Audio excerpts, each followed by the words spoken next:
Hello students and friend. आज आप लोग को क्लास 10th का भौतिक विज्ञान अध्याय 2 पढ़ाया जाएगा और इस चैप्टर का नाम है गोलीय पृष्ठ पर प्रकाश का परावर्तन। अब देखिए, इसमें आज आप लोग को दो हेडिंग पढ़ाया जाएगा। संयुग्मी फोकस क्या होता है और रेखीय आवर्धन क्या होता है। जो संयुग्मी फोकस है इसे इंग्लिश में कंजुगेट फोकस बोला जाता है, एंड जो रेखीय आवर्धन है इसे इंग्लिश में लीनियर मैग्निफिकेशन बोला जाता है। तो सबसे पहले हम लोग समझते हैं कि संयुग्मी फोकस होता क्या है। दर्पण के मुख्य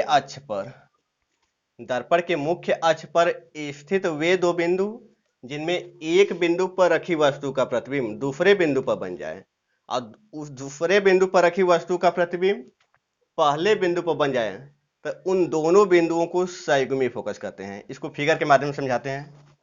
और ये जो संयुग्मी फोकस होता है केवल अवतल दर्पण में ही संभव होता है। अब क्यों अवतल दर्पण में ही संभव होता है, उत्तल दर्पण में क्यों नहीं होता है, इसको भी क्लियर करते हैं। तो यहाँ फिगर देखते हैं हम लोग। यह फिगर जो है अवतल दर्पण का है। इसके उभरे हुए भाग पर कलई होता है, मतलब उठे हुए भाग पर कलई होता है या पेंट होता है या पॉलिश होता है। और ये जो कलई किया जाता है या पेंट किया जाता है सिल्वर नाइट्रेट या लेड ऑक्साइड का किया जाता है। और इसके मिडिल पॉइंट पे जो लाइन जाती है, जो रेखा जाती है, इसी रेखा को हम लोग कहते हैं प्रिंसिपल एक्सिस या मुख्य अक्ष। अब यहाँ पर जो होता है वह दर्पण का, इस अवतल दर्पण का पोल होता है जिसे ध्रुव बोलते हैं। और इस अवतल दर्पण का यहाँ पर जो होता है सेंटर ऑफ कर्वेचर होता है जिसे वक्रता केंद्र बोलते हैं। और यहाँ पर होता है आपका प्रिंसिपल फोकस जिसे हम लोग मुख्य फोकस भी कहते हैं। मान लें कि इसमें हम दो बिंदु लेते हैं। जैसे मान लेते कि वस्तु को हम लोग यहाँ पर रख देते हैं, वस्तु को यहाँ पर रख देते हैं, इस वस्तु का नाम रख देते हैं ए बी, और यहाँ से एक प्रतिबिंब भेजते हैं। और जब यह प्रतिबिंब यहाँ जाएगा दर्पण से तो वह परावर्तित होगा। और आप लोग को बताया गया था कि जब यह प्रकाश किरण इस प्रिंसिपल एक्सिस के पैरेलल हो, मतलब समांतर हो, तो वह मुख्य फोकस से परावर्तित होता है। तो मुख्य फोकस वापस परावर्तित हो जाएगा। एक परावर्तित किरण तो मिल गया, एक परावर्तित किरण और चाहिए, क्योंकि दो परावर्तित किरण जहां काटती हैं वहीं प्रतिबिंब बनता है। तो एक परावर्तित किरण का पता लगाने के लिए हम लोग क्या करेंगे, एक प्रकाश किरण और आपतित कराएंगे, मतलब भेजेंगे। तो एक प्रकाश किरण हम लोग वक्रता केंद्र सी से भेज देते हैं, क्योंकि इसके बारे में भी जानते हैं कि कहाँ से परावर्तित होगा। जिसके बारे में जानते हैं कि कहाँ से परावर्तित होगा वहीं पर आपतित कराया जाता है। तो हम एक वक्रता केंद्र सी से इस दर्पण पर प्रकाश किरण को आपतित करा दिए। तो जब सी पर आपतित कराया जाता है तो वह प्रकाश उसी पर परावर्तित हो जाता है। तो इसका मतलब कि एक परावर्तित किरण खुद यही हो गया और एक परावर्तित किरण यह हो गया। परावर्तित मतलब जो वापस आने वाली टकराकर। तो दोनों कहाँ काटी है, यहाँ आप काटी हैं, और जहां काटती हैं वहीं से मुख्य अक्ष पर लंब डालते हैं, वही बनता है इस वस्तु का प्रतिबिंब। तो मुख्य अक्ष पर लंब, तो यही मुख्य अक्ष है आपका। ये बन गया प्रतिबिंब। यह जो प्रतिबिंब बना है वो आपका उल्टा बना है, क्योंकि वस्तु देखिए मुख्य अक्ष के ऊपर है और प्रतिबिंब नीचे बना है। तो उल्टा बना तो नाम भी उल्टा रखा जाएगा, बी डैश ए डैश रखा जाएगा। यह बन गया प्रतिबिंब। तो अब इस फिगर के माध्यम से हम लोग समझेंगे कि संयुग्मी फोकस होता क्या है या कंजुगेट फोकसी क्या होता है। दर्पण के तो बोला गया दर्पण, तो हम कोई भी दर्पण ले सकते हैं। एक अवतल दर्पण भी ले सकते हैं, इसे कॉनकेव मिरर भी बोला जाता है, और एक उत्तल दर्पण भी ले सकते हैं। लेकिन हम अवतल दर्पण लिए हैं, क्यों? क्योंकि उत्तल दर्पण में यह संयुग्मी फोकस संभव नहीं होता है। तो दर्पण के मुख्य अक्ष पर, यह मुख्य अक्ष हो गया, दर्पण के मुख्य अक्ष पर स्थित वे दो बिंदु, मान लीजिए कि एक बिंदु यह है और एक बिंदु यहाँ पर, एक बिंदु यहाँ बी वाला है, एक बिंदु बी डैश वाला है। दर्पण के मुख्य अक्ष पर स्थित वे दो बिंदु जिनमें एक बिंदु पर रखी वस्तु का प्रतिबिंब, मतलब इस बिंदु पर रखी वस्तु का जो प्रतिबिंब बन रहा है यहाँ पर बन रहा है, बी डैश ए डैश। अब यदि इस वस्तु को यहाँ न रखकर हम यदि बी डैश ए डैश पर रख दें, मतलब दूसरे बिंदु पर रख दें, तो इस वस्तु का प्रतिबिंब पहले बिंदु पर बन जाता है। ये दूसरे बिंदु पर रखी वस्तु का प्रतिबिंब कहाँ बन जाता है, पहले बिंदु पर बन जाता है। तो इन दोनों बिंदुओं को ही हम लोग कहते हैं संयुग्मी फोकस। यहाँ जो पहला बिंदु यह है और दूसरा बिंदु यह है, तो इन्हीं दोनों बिंदुओं को हम लोग कहते हैं संयुग्मी फोकस। थोड़ा फिर से क्लियर करते हैं। ये दर्पण के मुख्य अक्ष पर स्थित दो बिंदु हैं, और यदि वस्तु को यहाँ रख रहे हैं, इस बिंदु पर रख रहे हैं, प्रतिबिंब यदि यहाँ पर बन जा रहा है, और यदि वस्तु को यहाँ रख दे रहे हैं तो प्रतिबिंब पहले बिंदु पर बन जा रहा है। इसका मतलब इन्हीं दोनों बिंदुओं को संयुग्मी फोकस कहेंगे। और यह उत्तल दर्पण में संभव नहीं है। उत्तल दर्पण में क्यों नहीं संभव है? तो देखिए, उत्तल दर्पण मान लो बनाते हैं हम लोग। उत्तल दर्पण में आपका अंदर की ओर कलई होता है, और यह प्रिंसिपल एक्सिस हो गया, और यह आपका पोल हो गया, और यह हो गया आपका सेंटर ऑफ कर्वेचर हो गया, और यह हो गया प्रिंसिपल फोकस। ये हम वस्तु को यहाँ रख देते हैं, इसका नाम क्या है? A B. एक प्रकाश किरण ऐसे भेजती है तो यह आपका ऐसे परावर्तित हो जाएगा, तो यह मुख्य फोकस से परावर्तित होता हुआ दिखाई देता है। और एक हम वक्रता केंद्र सी से आपतित कराते हैं तो यह इसी पर परावर्तित हो जाएगा। तो देखिए, ये दोनों यहाँ काटे थे, इसका प्रतिबिंब इस साइड में बन गया, प्रतिबिंब इस साइड में, वो भी सीधा बन गया, ए डैश बी डैश।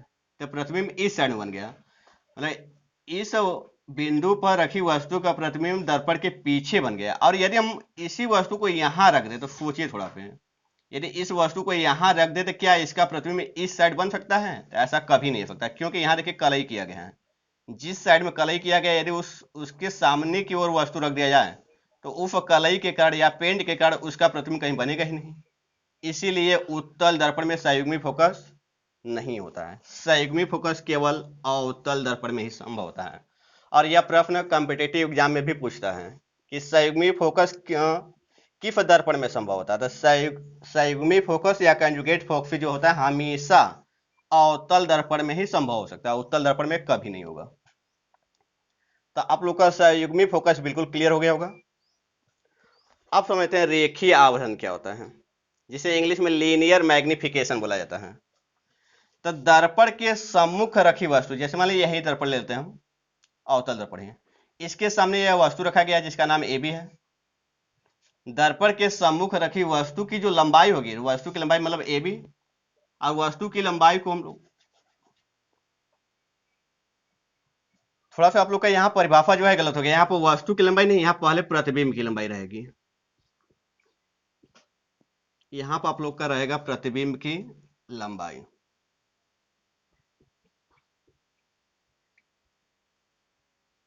और यहाँ पर जो रहेगा आप लोग का प्रतिबिंब की लंबाई तथा दर्पण में बनने वाले प्रतिबिंब के जब रहेगा वस्तु की लंबाई।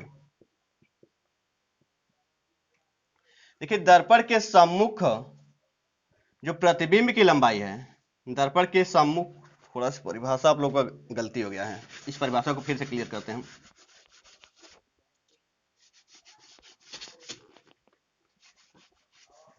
या इस परिभाषा को हम लोग बता देते हैं, आप लोग इसको समझकर अच्छी तरह से लिख लीजिएगा।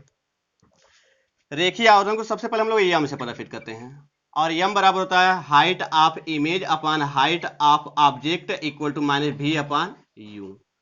हाइट ऑफ इमेज मतलब प्रतिबिंब की लंबाई या प्रतिबिंब की ऊंचाई। हाइट ऑफ ऑब्जेक्ट मतलब वस्तु की लंबाई या वस्तु की ऊंचाई। तो यहीं से क्लियर हो जाएगा, दर्पण में बनने वाले प्रतिबिंब की लंबाई, दर्पण में बनने वाले प्रतिबिंब की लंबाई तथा दर्पण के सामने रखी वस्तु की लंबाई के अनुपात को रेखीय आवर्धन कहते हैं।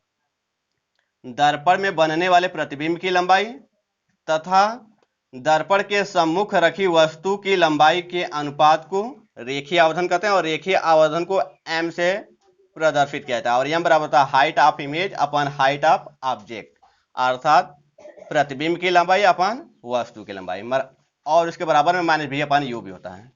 जैसे इसको इस फिगर के माध्यम से लिखना होगा तो एम बराबर क्या हो जाएगा, बोला प्रतिबिंब की लंबाई ऊपर होना चाहिए, तो हो जाएगा आपका ए डैश बी डैश ऊपर हो जाएगा, अब बटा के वस्तु की लंबाई क्या होना चाहिए, नीचे। तो वस्तु यह है आपका ए बी, तो इस फिगर के माध्यम से आपका यह फॉर्मूला हो जाएगा। तो आप लोग को इसका भी परिभाषा क्लियर हो गया होगा कि आपका प्रतिबिंब की लंबाई ऊपर रहेगा और वस्तु की लंबाई नीचे रहेगा। इन दोनों के अनुपात को हम लोग रेखीय आवर्धन कहते हैं। थोड़ा सा फिर से क्लियर कर देते हैं। दर्पण में बनने वाले प्रतिबिंब की लंबाई तथा दर्पण के सम्मुख रखी वस्तु की लंबाई का जो अनुपात होता है उसी को हम लोग रेखीय आवर्धन कहते हैं। आप लोग को अच्छी तरह क्लियर हो गया होगा। और यह रेखीय आवर्धन अवतल दर्पण में प्लस और माइनस दोनों हो सकता है, प्लस और माइनस दोनों हो सकता है अवतल दर्पण में। अवतल दर्पण में रेखीय आवर्धन का मान प्लस और माइनस दोनों हो सकता है, जबकि उत्तल दर्पण में रेखीय आवर्धन का मान हमेशा प्लस होता है। तो आप लोग को संयुग्मी फोकस और रेखीय आवर्धन दोनों हेडिंग क्लियर हो गया होगा।